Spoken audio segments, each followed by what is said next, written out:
Cape Horn is a unique situation.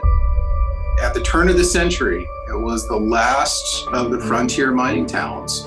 So the turn of the 20th century, in fact, you had packers that used it as a way station to head up to some of the last gold mines found on the eastern side of the Middle Fork of the Salmon River.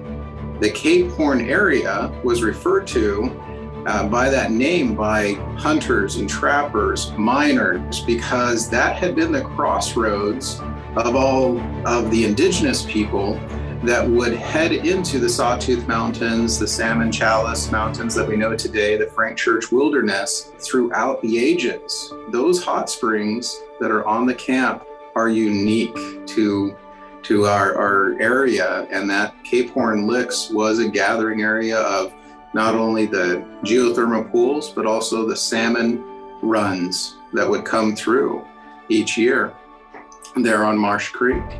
So right in front of our historic buildings at Cape Horn is the original pack train road that eventually became an ore wagon toll road.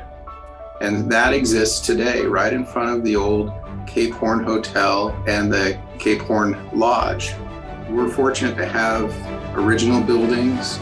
They're still on the site. Of course, the hunting lodge is probably the most obvious. The Cape Horn Hotel has had its share of families that it's hosted, and everything from gubernatorial candidates to the lieutenant governor came and stayed at the Cape Horn Hotel over the years.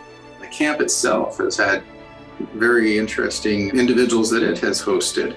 Probably the most famous in the 1960s, John Glenn and Robert Kennedy floated the Middle Fork of the Salmon River, and they were hosted by the Explorer Scouts that had been some of the first outfitters, if you will, on the Middle Fork of the Salmon River.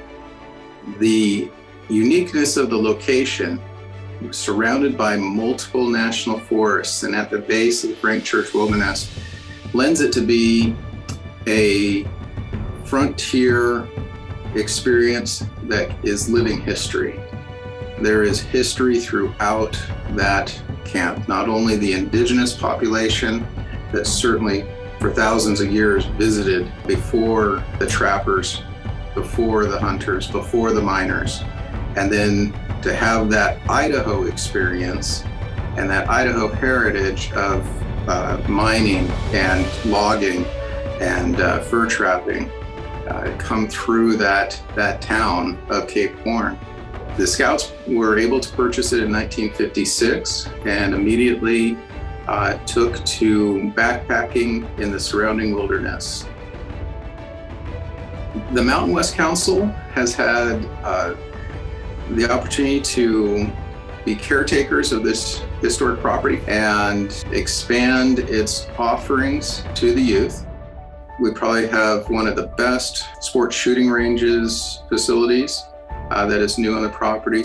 It could be used for everything from mountain biking, backpacking, whitewater rafting. It is a base of operations to a wilderness. The facilities that are there include multiple historic cabins, but in addition, modern bunkhouses. Campsites are tucked away in mature lodgepole pine, many times with geothermal features right next to them. The surrounding area, acres around the homestead, we have a use agreement with the Forest Service.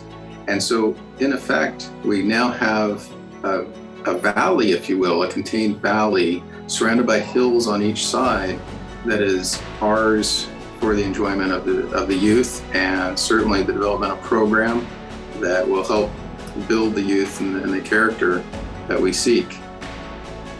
The Bradley Scout Reservation has that unique blend of modern convenience and Idaho heritage. What a unique opportunity for youth today, whether we host a traditional scout camp or whether it is for outside youth groups. I think everyone that attends the Bradley Scout Reservation will come back with not only an appreciation for nature and the outdoors, but an appreciation for our Idaho heritage.